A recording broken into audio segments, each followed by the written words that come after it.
Hello, I'm Kieran Anderson, Group Publisher here at Applied Radiology, and I am very pleased to be joined in the booth today by Paritosh Diwali, who is the Chief Technology Officer at GE HealthCare. Paritosh, thank you so much for coming down to join us. Great to be here, Kiran. I've been with GE for 25 years, and by way of background, I joined GE as a scientist and have done multiple roles all the way from science to product to commercial to AI.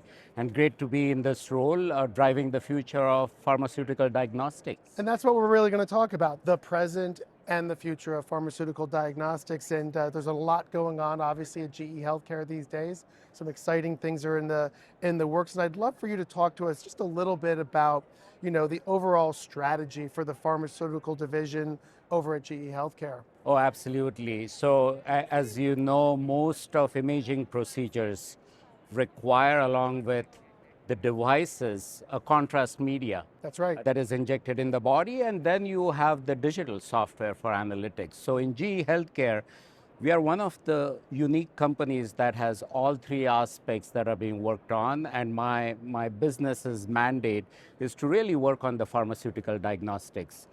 We have had some great products in our portfolio and they continue to grow, and we can't be more excited about it. Along with that, we have PET agents for Alzheimer's disease diagnosis.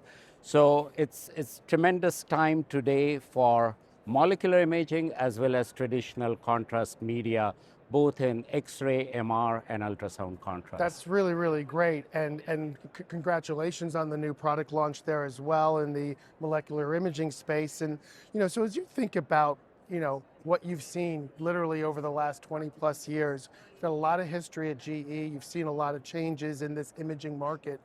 Talk to me about what you think are some of the more major trends that you're seeing today. I think let's talk about present and then future. So there is still enough opportunity to fill in the near term critical unmet needs. For example, in the case of MRI contrast, we are looking for alternatives to gadolinium-based MRI contrast. So we have a very active program that images MRI with contrast with zero gadolinium, with no GAD, right? So this is a unique breakthrough molecule. We are working through clinical studies at this point. We are also quite active in molecular imaging for cancer diagnosis with FAP agent. So there are critical unmet needs today that we believe we can fulfill.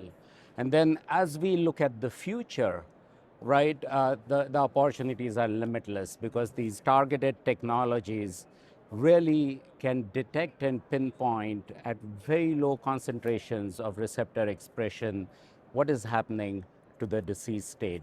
So we are very active in innovating both in radiology, oncology, neurology, and cardiology, bringing in latest of molecules to the market through clinical studies. And mind you, unlike most of the equipment that you see in this conference, ours is treated as a pharmaceutical. It's a drug. So it goes through the same safety efficacy studies through FDA. The bar is pretty high, and we are quite well versed at doing that for several years. Right. If I may ask, obviously your customers are, all over the world, and all of this exciting news. Just any feedback from customers on some of the things that you guys are doing? Well, first, the emphasis of imaging and using these beacons that really pinpoint in the image what they are looking for, that continues to grow. So the contrast media consumption, the market, it's all positive, both on contrast side as well as molecular imaging side. Now, with advent of AI, as well as digital tools, there is more and more innovation coming in as to how do you quantitate that data? How do you track therapies? Right. So you'll see more and more this D3 strategy that GE HealthCare has been working on. The devices, the drugs, and digital coming together and really driving towards better clinical outcomes. And the customers are super excited about it. Sort of confluence of new innovations in digital, along with new innovations in technology, like photon counting in CT, and then with new molecular diagnostic agents, how does it come together to really tackle some of the hardest problems that the clinicians are trying to solve? And at the end of the day, this is about patient care, right?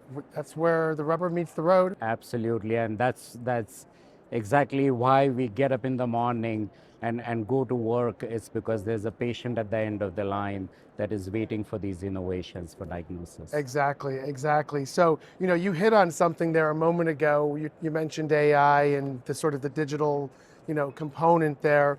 As we take a look forward and look into the crystal ball, I say, what would you say the market will look like in, say, 3 to 5 years now? These agents you mentioned are getting better and better at pinpointing the disease and using them to really like hyper focus. Everything's getting smarter. AI is helping us, making life a little easier for the clinicians, helping in the area of workflow. What are some of your thoughts as you think about 3 to 5 years down the road? I think what you'll see is the big innovation that's happening in Alzheimer's disease That's right. therapeutics, right? And coupled with that, the diagnostics. We have a product that images beta amyloid in the brain, right? And we are seeing a lot of progress happening in Alzheimer's therapy research and innovation. The reimbursement environment in US has changed Right. drastically for molecular imaging agents in last 1 year or so. The agents are reimbursed. They are almost line itemed out. So the macro environment is favorable to innovation, and we will expect a lot more of these molecular imaging drugs coming out, both in cancer imaging as well as neurology and cardiology. What I mentioned earlier, in time horizon, the digital and AI aspect will be important, but it's not going to take away the importance of molecular diagnostics and contrast media. You still need that physics-based signal for AI to act on. AI needs something to digest and work on, and that's why the relevance of imaging equipment and drug will continue to be there. It will just be augmented a lot more by digital tools and AI. So I think, I've been in this industry for last 25 years. There can't be a better time with all these three things coming together. The technology advances in devices, what we are doing in diagnostic pharmaceuticals, and then what's happening in the digital tools. So really looking forward to exciting future. That's really fantastic. Paratosh Diwali, GE HealthCare, I want to say thank you for taking a moment to stop by the Applied Radiology booth to share some of your insights into, the present and the future in pharmaceutical diagnostics. It's been a pleasure chatting with you, sir. No, likewise, Kiran. No, this is a terrific time, and thanks for this chat here.